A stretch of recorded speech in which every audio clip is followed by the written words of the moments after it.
এই পিসি মেয়ের সাথে ছেলেটার বিয়ে দিয়া তারে বউ বানায় ঘরে আয় না। এই শেষ বয়সে এখন আমার বউরে ছাড়া থাকতে হইতেছে। এই কাছে কত বড় কষ্ট, কত যন্ত্রণা, আমি কাউরে তা বলতে পারবো না। বাবা কি কিছু বলতেছো? হ্যাঁ, না তবে কিছু বলি নাই তো।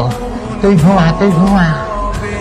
আর ঘুমে কিছু কিছু ঘুম নাই, শান্তি মনের মধ্যে। বিয়ে করে প্রেমে ঘুমানো যায়, বিয়ের পর বউ ছাড়া ঘুমানো অন্যায়।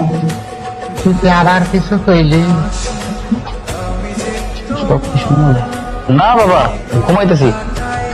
আশিকের মায়ের ছাড়া আমার তো কিছু ভালো লাগতেছে না। মুখের মধ্যে কেমন টানসান